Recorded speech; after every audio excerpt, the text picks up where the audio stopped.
SSLC ವಿದ್ಯಾರ್ಥಿಗಳಿಗೆ ಈಗಾಗಲೇ ಹಲವಾರು ವಿಡಿಯೋಗಳನ್ನು ಮಾಡಲಾಗಿದೆ. ನಾಳೆ 23/3/2026ರಲ್ಲಿ ವಿಜ್ಞಾನ ಸಂಬಂಧಪಟ್ಟಂಥ ವಾರ್ಷಿಕ ಪರೀಕ್ಷೆ ಇದೆ.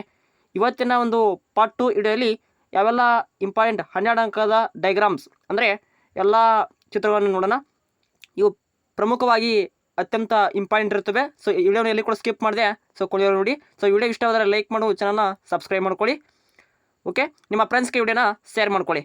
ಓಕೆ, ಯಾವೆಲ್ಲ ಇಂಪಾರ್ಟೆಂಟ್ ಡೈಗ್ರಾಮ್ಸ್ ಬರ್ತವೆ ಎಕ್ಸಾಮ್ಗೆ ಅಂದರೆ ಇಲ್ಲಿ ಕೊಟ್ಟಿರುವಂಥ ಇಂಪಾರ್ಟೆಂಟ್ ಡೈಗ್ರಾಮ್ ನಾಳೆ ನಿಮಗೆ ಎಕ್ಸಾಮ್ಗೆ ಬರ್ತವೆ. ಸೊ ಇಷ್ಟು ನೋಡ್ಕೊಳ್ಳಿ ಸಾಕು. ಇದರಲ್ಲಿ ನಿಮಗೆ ಇದು ಇಂಗ್ಲೀಷ್ ಮೀಡಿಯಮಲ್ಲಿದೆ. ಹೃದಯ ಚಿತ್ರ ಇರ್ಬೋದು, ಹಾಗೆ ಬಿಟ್ಟರೆ ಮೆದುಳಿನ ಚಿತ್ರ, ಅಲ್ಲಿ ಭಾಗಗಳನ್ನು ಗುರುತಿಸಿರುತ್ತೆ ನೋಡಿ, ಅವು ನೋಡ್ಕೊಳ್ಳಿ. ಹಾಗೆ ಎಲೆಗಳನ್ನು ಚಿತ್ರಿಸಿ ಅವುಗಳ ಭಾಗಗಳನ್ನು ಗುರುತಿಸಿದಿರ್ಬೋದು. ಹಾಗೆ ಸಲ್ಫ್ಯೂರಿಕ್ ಆಮ್ಲದೊಂದಿಗೆ ಸತುವಿನ ಚೂರಿನ ವರ್ತನೆ ಇರ್ಬೋದು. ಹಾಗೆ ನೀರಿನ ಕ್ಯಾಥೋಡ್ ಚಿತ್ರ ಇರ್ಬೋದು. ಓಕೆ, ಅದು ನೋಡ್ಕೊಳ್ಳಿ. ಮತ್ತು ಇಲ್ಲೊಂದು ಚಿತ್ರ ಇದೆ, ಇದು ಬೇರೆ ಒಂದು ಚಿತ್ರ. ಇದು ಎರಡರಲ್ಲಿ ಒಂದು ಬರುತ್ತೆ. ಓಕೆ, ಇಷ್ಟು ನೋಡ್ಕೊಳ್ಳಿ ನಾಳೆ ನಮ್ಮದು ಎಕ್ಸಾಮ್ಗೆ. ಈಗಾಗಲೇ ಒಂದು ಪಾರ್ಟ್ 1 ವಿಡಿಯೋ ಮಾಡಲಾಗಿದೆ, ಅಲ್ಲಿ ಕನ್ನಡ ಮಾಧ್ಯಮದಲ್ಲಿ ಬ್ರೀಫ್ಲಿ ಎಕ್ಸ್ಪ್ಲೇನ್ ಮಾಡಲಾಗಿದೆ. ಸೊ ಅಷ್ಟು ನೋಡ್ಕೊಳ್ಳಿ. ಇದು ಇಂಗ್ಲೀಷ್ ಮೀಡಿಯಮ್ ಹಾಗೂ ಕನ್ನಡ ಮೀಡಿಯಮ್ ಕೂಡ ಅನ್ವಯಿಸುತ್ತೆ.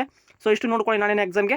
ಈಗಾಗಲೇ ಒಂದು ಪ್ರಶ್ನೆ ಪತ್ರಿಕೆ ಕುರಿತು ಒಂದು ವಿಡಿಯೋ ಮಾಡಲಾಗಿದೆ, ಅಲ್ಲಿ MCQ ಹೊತ್ತು ಯಾವೆಲ್ಲ ಇಂಪಾರ್ಟೆಂಟ್ ಎಂದು ಅವುಗಳಿಗೆ ಉತ್ತರ ಸಹ ನೀಡಲಾಗಿದೆ. ಸೊ ಎಲ್ಲ ವಿದ್ಯಾರ್ಥಿಗಳಿಗೆ ಗಮನಕ್ಕೆ ಅವನನ್ನು ಓದ್ಕೊಳ್ಬೇಕು. ಓಕೆ, ಸೊ ವಿಡಿಯೋ ಇಷ್ಟವಾದರೆ ಲೈಕ್ ಮಾಡ್ಕೊಳ್ಳಿ, ಚಾನಲ್ನ ಸಬ್ಸ್ಕ್ರೈಬ್ ಮಾಡ್ಕೊಳ್ಳಿ.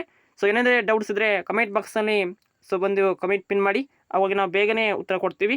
Okay, thank for watching, have A nice day.